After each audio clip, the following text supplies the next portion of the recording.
kita dengarkan berkenaan dengan syafaat. Kalau kita hidup di dunia ni tuan-tuan dan puan-puan yang dirahmati Allah sekalian, apabila kita susah, banyak yang boleh tolong kita. Harta kita, ahli keluarga kita, sahabat kita, jawatan kita. Tetapi apabila kita berpindah ke akhirat, tiada lain yang boleh membantu kita melainkan syafaat. Dan apakah itu syafaat? Para alim ulama mengatakan syafaat itu ialah at-tawassutu lil ghairi bihalbi manfaatin aw daf'i mudarratin. Kata ulama, syafaat itu ialah menolong orang lain dengan menarik manfaat dan menolak bahaya. Dan kita sebagai ahli sunnah wal jamaah, kita kena percaya yang syafaat itu wujud dan akan diberikan kepada mereka yang layak. Kerana berbeza dengan golongan yang lain seperti Khawarij dan Mu'tazilah, bagi mereka, pemahaman mereka, mereka menolak akan adanya syafaat. Bagi mereka, orang yang buat dosa besar akan jatuh kepada kafir dan tetap dalam neraka dan tidak akan dikeluarkan buat selama-lamanya. Adapun kita sebagai ahli sunnah wal jamaah, kita percaya yang syafaat ini wujud dan akan diberikan kepada kita. Ini berdasarkan satu hadis sahih daripada Jabir bin Anas. Nabi bersabda, "Syafaati li ahlil kabairi min ummati." Syafaatku akan diberikan kepada mereka yang dosa besar dari kalangan umatku. Dan hadis ini merupakan hadis sahih yang diriwayatkan oleh 6 ulama mu'tabar hadis, 6 ulama popular hadis, iaitu yang pertama Imam Ahmad, yang kedua Imam Abu Daud, yang ketiga Imam Tirmizi, yang keempat Imam Hakim. Saya dah Hakim, ini Imam Hakim, lagi hebat. Yang kelima Imam Abu Daud, dan yang keenam Imam Ibnu Hibban. Keenam ulama mu'tabar ini meriwayatkan dalam bentuk yang sama, menunjukkan hadis ini hadis sahih dan menjadi tunjang kepada kita yang syafaat itu wujud dalam agama kita. Baik. Dan kalau kita tengok dalam kitab Syarah Sahih Muslim jilid yang ketiga, halaman yang ke-36, kata Imam Nawawi rahimahullahu ta'ala, ada 5 jenis syafaat yang bakal disediakan untuk orang Islam di akhirat kelak. Yang pertama, ketika di padang mahsyar. Kita kalau boleh di padang mahsyar, tuan-tuan, nak syafaat. Sebab kalau kita belajar dan kita hayati di padang mahsyar, kalau boleh yang sempit kita nak diluaskan, yang panas disejukkan, yang gelap diterangkan. Bagaimana? Dengan bantuan syafaat. Yang kedua, dengan adanya syafaat boleh memasukkan kita ke syurga bighairi hisab, tanpa hisab. Ini pun kita nak. Sebab kalau kita tengok amalan kita dah tak banyak, dah lah sedikit tak berkualiti. Sebab itu kalau boleh kita nak masuk ke syurga bighairi hisab. Macam kita lah hari ni, kadang-kadang kita tengok kereta kita dah cukup spek dah, IC bawa, lesen bawa, tapi tengok depan tu ada roblox. Takut juga. Padahal dah ada dah IC, lesen semua, tapi sebab apa? Sebab takut tak lepas, takut ada yang tak kena. Begitulah nanti di akhirat kelak, kalau boleh kita nak terus masuk ke syurga bighairi hisab, tanpa ada roblox. Yang ketiga, kata Imam Nawawi rahimahullahu ta'ala, dengan syafaat ini, mana-mana orang yang pasti dihumban ke neraka, Nabi boleh keluarkan dia. Yang keempat, mengeluarkan kaum yang sedang diazab kerana Nabi kasihan. Dan yang kelima, kata Imam Nawawi rahimahullahu ta'ala, Nabi boleh upgrade pada tingkatan syurga yang seterusnya. Syurga ni banyak tingkatan, tapi kalau dapat masuk syurga paling bawah, dah seronok. Sebab syurga, macam kita orang tawar, "Din, kamu nak tak rumah flat?" Kita kata mestilah nak, tapi dia flat lah, bukan banglo. Tak apalah, yang penting free. Begitulah syurga. Dapat tingkatan paling bawah pun dah alhamdulillah, syukur. Sebab apa? Syurga. Tetapi alangkah indahnya kalau dapat naik ke syurga paling tinggi, duduk dengan para sahabat, duduk dekat dengan junjungan besar Nabi Muhammad sallallahu alaihi wasallam. Dan itu perlukan kepada bantuan syafaat. Persoalannya ialah bagaimanakah kita nak raih syafaat? Apakah kelayakan, apakah kriteria untuk kita ini berhak dan layak mendapat syafaat? Kata para alim ulama, ada beberapa kelayakan yang perlu kita patuhi. Yang pertama ialah tak dapat tidak kena ada tauhid, tak dapat tidak kena orang Islam. Ini berdasarkan satu hadis sahih. Pernah Nabi ditanya, "Ya Rasulullah, siapakah yang paling bahagia menerima syafaatmu?" Lalu Nabi menjawab dalam satu hadis sahih riwayat Imam Bukhari, nombor hadis 99. Apa kata Nabi? "As'adun nas bi syafaati yaumal qiyamah man qala la ilaha illallah khalisan min qalbihi aw nafsihi." Nabi bersabda, orang yang paling bahagia dengan syafaatku di hari kiamat ialah orang yang mengucapkan la ilaha illallah dengan ikhlas, sama ada dengan hati atau perbuatannya. Jadi yang pertama tak dapat tidak kena ada tauhid, kena beriman kepada Allah. Kenapa ulama letakkan yang pertama kena beriman kepada Allah? Sebab pemilik syafaat ialah Allah. Allah sebut dalam surah Az-Zumar ayat yang ke-44. Apa kata Allah? "Qul lillahi syafa'atu jami'ah." Katakanlah semua syafaat itu adalah milik Allah semata-mata. Sebab itu tak dapat tidak kena beriman kepada Allah. Yang kedua, bagaimana untuk kita dapatkan syafaat ialah dengan sering membaca Al-Quran.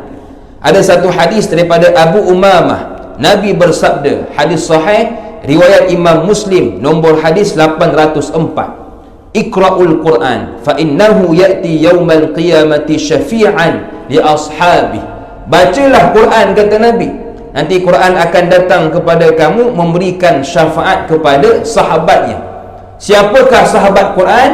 Kata para alim ulama, kalau nak jadi sahabat kepada Quran, buat 3 perkara. Yang pertama baca, yang kedua tadabbur, yang ketiga amalkan isi kandungan Quran. Jadi yang pertama baca Quran. Orang tanya saya, "Ustaz, apakah amalan yang bila akak buat Ustaz berlipat kali ganda pahala?"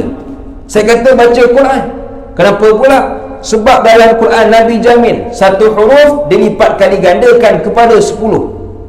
Dalam Quran ada 340,740 huruf. Kalau khatam satu Quran kali dengan 10. Kita kadang-kadang pening zikir apa, amalan apa ni Ustaz yang kena buat supaya dilipat kali gandakan pahala? Baca Quran, dijamin oleh Nabi. Nabi sebut satu huruf dilipat kali gandakan kepada 10. Alif lam mim bukan satu huruf, satu kalimah. Alif 1, lam 2, mim 3. 3 kali 10, 30. Baca Quran. Yang kedua tadabbur. Allah sebut dalam surah Muhammad ayat 24, "Afala yatadabbaruna al-Quran am ala qulubin aqfaluha." Kenapa mereka tak nak tadabbur Quran, atau hati mereka yang tertutup? Dan yang ketiga, kalau tak tadabbur, kalau tak belajar, macam mana nak amalkan isi kandungan Quran?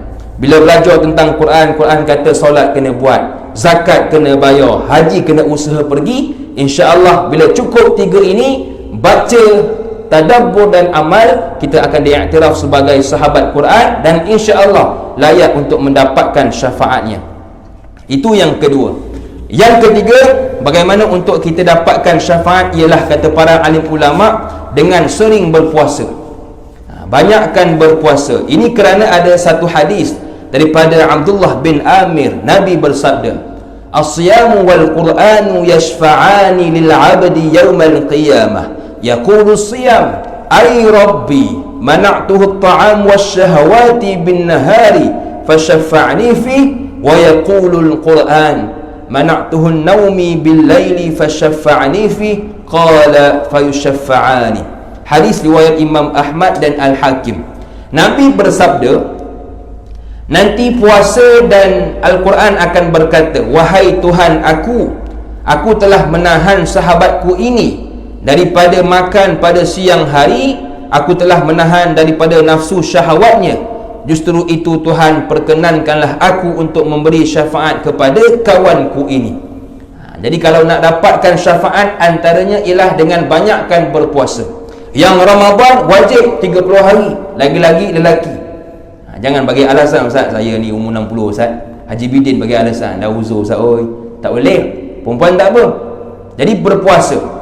Nabi berpuasa pada hari Isnin dan Khamis. Isnin kerana apa? Sempena dengan kelahiran junjungan besar Nabi Muhammad sallallahu alaihi wasallam. Baginda berpuasa hari Khamis sempena apa? Sempena kata Nabi, aku ingin buku catatan amalanku diangkat ketika aku sedang berpuasa. Jadi paling kurang hiasilah puasa sunat kita Isnin dan Khamis. Baik, banyakkan berpuasa. Yang keempat ni ramai orang tak buat. Tak buat sebab yang pertama tak tahu. Yang kedua tahu tapi terlupa nak buat. Bagi yang tahu terlupa nak buat, cara dia ialah tampalkan satu peringatan, reminder dekat kawasan tempat yang selalu kita lihat. Kalau perempuan contoh dekat mana? Periuk Kuala, Periuk Kuala. Laki dekat mana? Waisuku, Waisuku. Iaitu berdoa selepas azan. Satu hadis daripada Jabir bin Abdullah, Nabi bersabda, hadis sahih riwayat Imam Bukhari, nombor hadis 614. Nabi bersabda, man qala hina yasma' an-nidaa Allahumma rabb hadhihi ad-da'wati tammah ila al-akhir halal lahu syafa'ati yaumal qiyamah. Nabi bersabda, barang siapa yang membaca doa selepas azan, Allahumma rabb hadhihi ad-da'wati tammah, sampailah habis, halal lahu syafa'ati yaumal qiyamah, orang ini berhak dapat syafaat aku. Benda simple, benda mudah, tak buat sebab tak tahu. Kalau yang dah tahu, terus buat. Ustaz, makcik ni dengar 5 azan satu masa Ustaz. Macam mana pula 5 azan? Satu, yang pertama surau ni, yang kedua masjid, yang ketiga TV, yang keempat phone makcik, yang kelima phone suami makcik. Nak baca kelima-lima ke Ustaz? Kalau ada masa baca kelima-kelima. Kalau tak ada masa, bacalah yang utama dari surau kita, masjid kita. Yang paling rugi, dengar 5 tak baca langsung. Jadi rugi. Jadi kepada mereka yang dah tahu ataupun yang terlupa nak buat, tampalkan satu reminder. Supaya apa? Bila kita baca doa lepas azan, mudah-mudahan kita dapat syafaat junjungan besar Nabi Muhammad sallallahu alaihi wasallam. Baik, itu yang keempat. Yang kelima pula. Yang kelima ni special untuk orang yang duduk di Madinah kemudian meninggal pula di Madinah. Hadis daripada Abu Sa'id Al-Khudri, pernah Nabi bercerita kepada Abu Sa'id, la yasbiru ahadun ala la'waiha fayamuta illa kuntu lahu syafi'an aw syahidan yaumal qiyamah idza kana muslimah. Hadis sahih riwayat Imam Muslim, nombor hadis 1374. Nabi bersabda, tidaklah seseorang yang bersabar dengan kesusahan Madinah kemudian dia meninggal pula di Madinah, kecuali aku, kata Nabi, akan beri syafaat kepada dia dan menjadi saksi kepada dia di hari kiamat dengan syarat dia seorang Muslim. Ini kelebihan kepada keluarga kita. Mungkin ada sepupu sepapat, adik-beradik yang duduk di Madinah kemudian meninggal pula di Madinah dalam keadaan seorang Muslim. Kata Nabi, orang ini berhak dapat syafaat aku. Jadi kalau ada adik-beradik kita meninggal di Madinah, biarkan saja. Jangan pula kita sedih-sedih nak usung bawa balik Malaysia, biar aja. Sebab apa? Meninggal di Madinah. Sama juga kita hari ni, kalau contoh kita pergi Madinah, nanti sekarang dah boleh pergi Madinah dan Mekah. Tuan-tuan dan puan-puan ada rezeki sampai ke sana, kalau berani minta mati. Ya Allah, matikanlah aku di kota suci Madinah ini ya Allah. Ustaz, boleh ke minta mati Ustaz? Boleh pada 2 perkara. Yang pertama, takut akidah terpesong. Yang kedua, meninggal di tempat yang baik, Mekah dan Madinah. Cumanya kalau nak doa tu, kalau suami isteri, pastikan suami kita ni makcik doa kuat. Kalau doa slow bahaya. Dia kata, ya Allah, matikanlah aku dan isteriku di kota suci Madinah ini. Dalam hati, matikan bini aku dulu, baru matikan aku. Nampak benar permainannya. Jadi doa sama-sama. Abang doa kuat-kuat, jangan nak mengelak. Supaya apa? Supaya kita mudah-mudahan dapat syafaat Rasulullah sallallahu alaihi wasallam. Tapi kalau tak berani pun tak apa. Bukanlah itu isunya. Isunya ialah apabila sampai di kota suci Mekah dan Madinah, pulun ibadah kita. Ada orang masuk nampak Kaabah, tu je sekali ya, kan? Baca Quran sekali, yang lebih banyak selfie. Itu yang masalah. Jadi kalau boleh, bila sampai di kota suci Mekah dan Madinah, pulun ibadah sebanyak mungkin. Baik, itu yang kelima. Yang keenam ialah perbanyakkan selawat kepada junjungan besar Nabi Muhammad sallallahu alaihi wasallam. Hadis daripada Ibnu Mas'ud riwayat Imam Tirmizi, awal nasu biyaumil qiyamah afdaluhum alayya salatun aw salatan. Orang yang paling berhak menerima syafaatku ialah orang yang paling banyak berselawat ke atas aku, kata Nabi. Orang yang paling banyak selawat ke atas aku, dialah yang berhak dapat syafaat aku, kata Nabi. Sebab itu banyakkan dalam kehidupan kita berselawat. Selawat ini banyak macam-macam, ibu-ibu dan ayah-ayah yang dirahmati Allah sekalian. Ada selawat yang panjang, ada selawat yang pendek. Tapi kalau selawat yang panjang membuatkan kita tidak berselawat, maka pilihlah yang pendek. Yang pendek apa ustaz? Paling pendek Allahumma salli ala Muhammad. Paling pendek. Kalau bosan lagu kan, Allahumma salli ala Muhammad ya Rabbi salli alaihi wasallim. Allahumma salli ala Muhammad ya Rabbi salli alaihi wasallim. InsyaAllah bila kita lagukan, barulah kita seronok untuk berselawat. Jadi banyakkan selawat. Dan selawat ni benda yang selalu kita dengar. Pergi kuliah, pergi surau, pergi masjid, banyak kali ustaz kata banyakkan selawat, besar fadilat selawat. Tapi kita tak buat. Sebab apa? Sebab terlupa. Bukan tak tahu pun, sebab terlupa. Jadi jalan penyelesaian ialah letakkan satu peringatan, reminder. Kalau perempuan suka tengok apa? Tengok cermin, letakkan di cermin. Kak Gaya banyakkan selawat. Awak tu dah tak cantik, dah tak cantik tak nak selawat pula, contoh.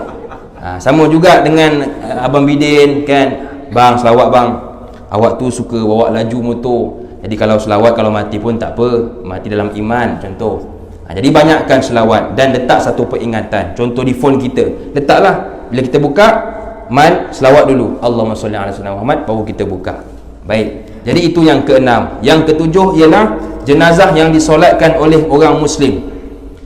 Hadis riwayat Imam Muslim, nombor hadis 947. Nabi bersabda, "Ma min mayyitin tusalli alaihi ummatun minal muslimina yablughuna mi'atan kulluhum yashfa'una lahu illa syuffi'u fih." Nabi bersabda, tidaklah satu-satu mayat yang disolatkan oleh orang Islam yang jumlah mereka mencapai 100 orang, yang mana 100 orang ini minta syafaat untuk mayat tersebut, melainkan mayat itu dapat syafaat. Hadis sahih riwayat Imam Muslim, nombor hadis 947.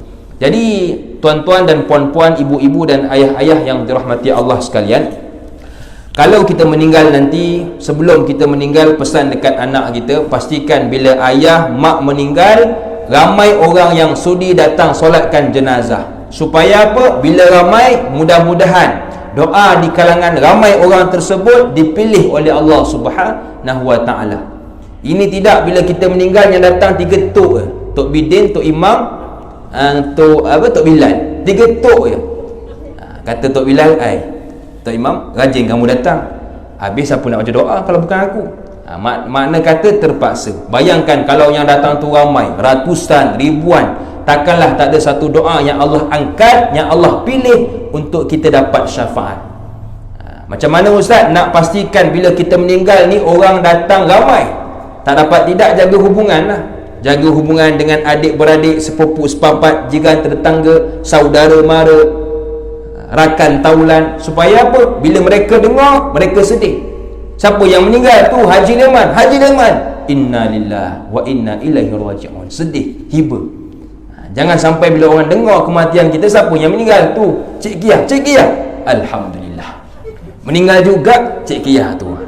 Bermakna kita ini buruk di mata manusia.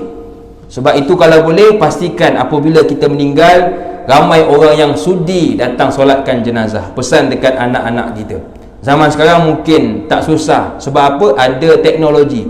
Bila meninggal, viralkan, Assalamualaikum, mak saya baru meninggal dunia pada jam 5 petang tadi. Jadi kepada yang berkelapangan, datanglah ke masjid sekian-sekian untuk berikan penghormatan terakhir dan juga solat jenazah.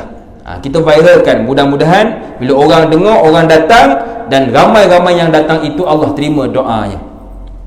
Kerana dulu ada seorang Imam Ahmad bin Hanbal berdebat dengan seorang pemuda.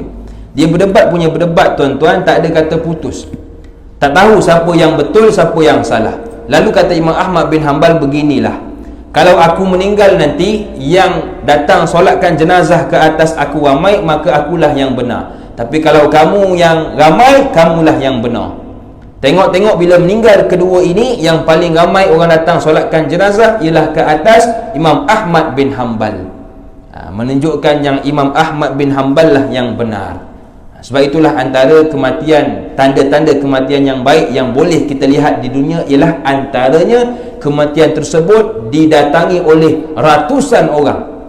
Contoh macam kita lihat kan, yang pernah duduk di kerusi kita, almarhum Tuan Guru Hasan Din, ramai yang datang. Orang kata, edit itu, mana ada edit? Cuba tengok di YouTube. Contoh lagi almarhum Tuan Guru Ni Aziz, yang datang ramai. Yang datang bukan orang Kelantan, Patani, Brunei, Singapura, Thailand. Bila tanya datang sebab apa? Saya beli tiket semata-mata untuk datang memberikan penghormatan terakhir. Nak usung jenazah tak perlulah, pas je. Sebab apa? Ramai sangat. Kita 2-3 orang tu nak mengangkat jenuh tu. Sebab itu kalau boleh, bila kita meninggal penuh surau ni. Sebab apa? Orang sedih, orang hibur dengan pemergian kita. Haji Bidin tu baik orangnya, bila dah tak ada, suram rasa kampung kita. Begitu.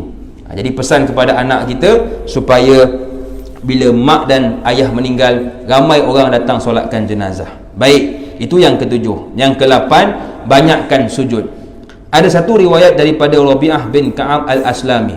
Rabi'ah bin Ka'ab ni tuan-tuan dan puan-puan, orang lelaki, bukan orang perempuan. Sebab kita faham kalau ujungnya Fatimah, Rabi'ah ni orang perempuan. Tidak, Rabi'ah ni orang lelaki.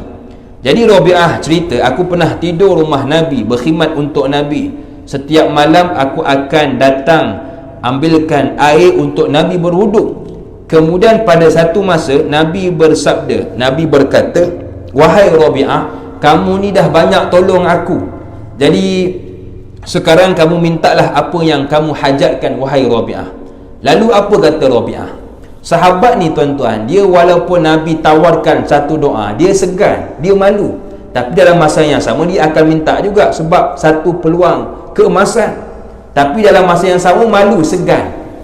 Jadi kata Rabi'ah, wahai Rasulullah, aku ni tak nak minta banyak, aku nak minta satu je, iaitu aku ingin jadi sahabatmu di syurga kelak.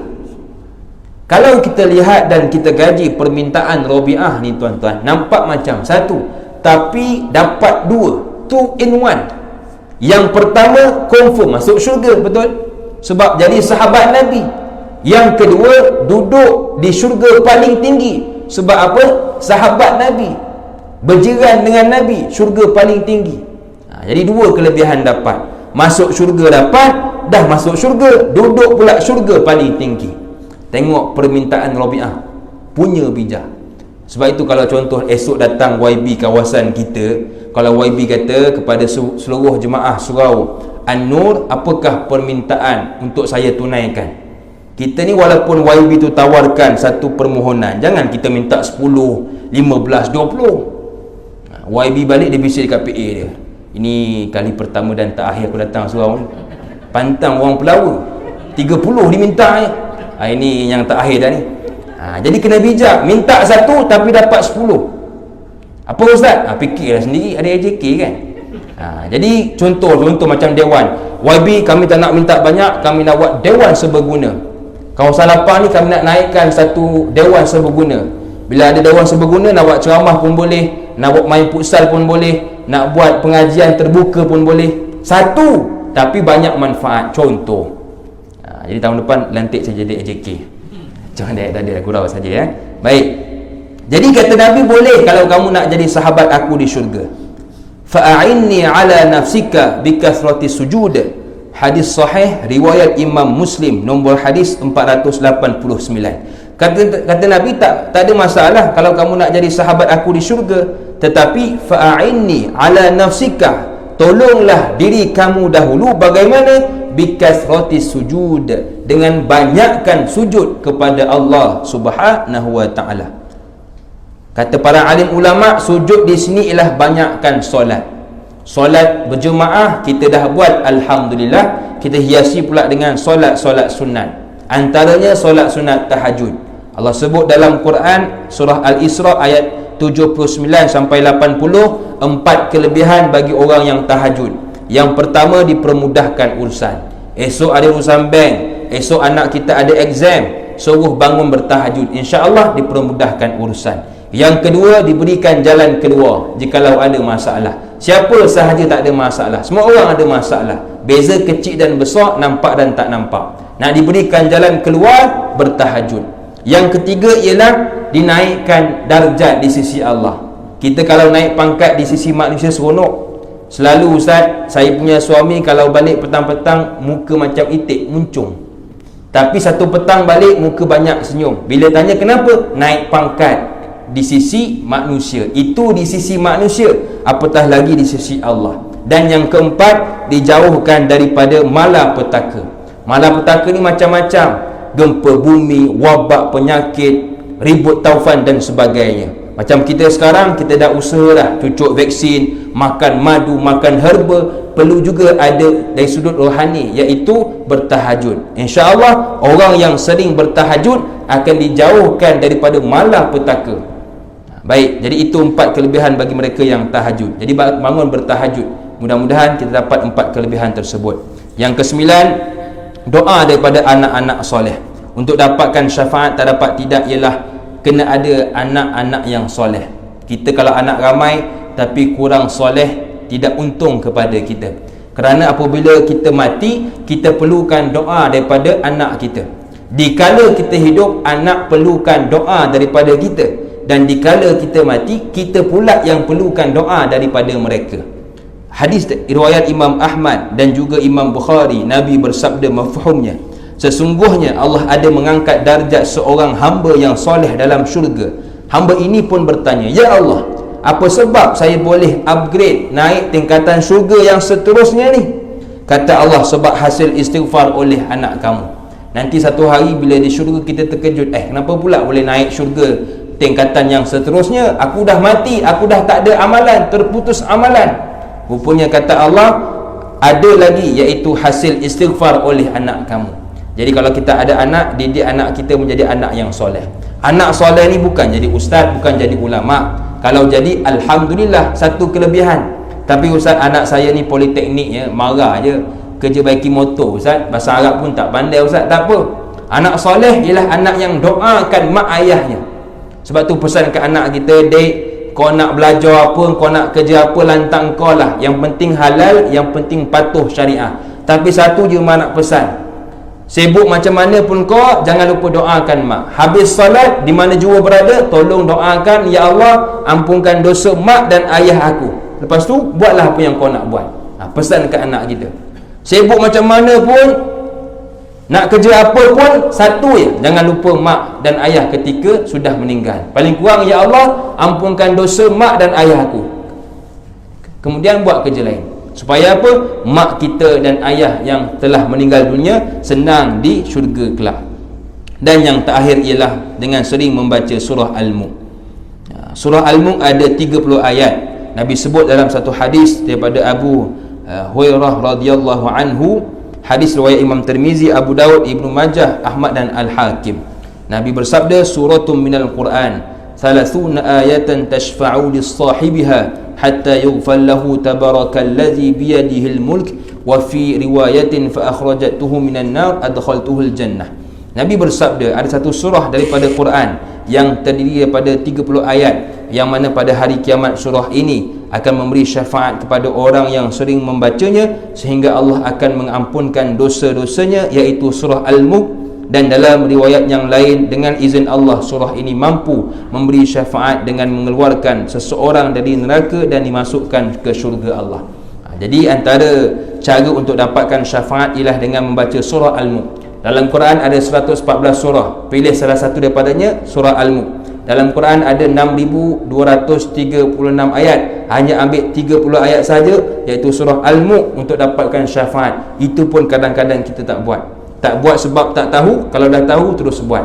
Kalau dah tahu tapi tak buat, tampalkan satu peringatan supaya apa? Inilah yang akan membantu kelak di akhirat nanti.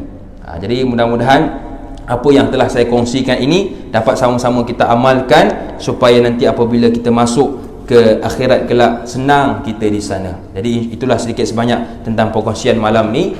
Saya minta maaf terpaksa orang kata laju, tak dapat hurai satu persatu sebab saya ada program online pula dengan Bank Muamalat. Saya malam ni Ustaz, malam ni saya tidur di di Royal Chulan Seremban. Sambil-sambil ceramah bawa mak ayah saya jalan-jalan. Jadi tak rushing, cuma rushing kerana ada program online. Jadi saya minta undur diri dulu sebab saya pun dah jamak maghrib dengan isyak. Jadi insya-Allah ada masa kita jumpa pada kuliah yang mendatang insya-Allah. Okey, assalamualaikum warahmatullahi wabarakatuh.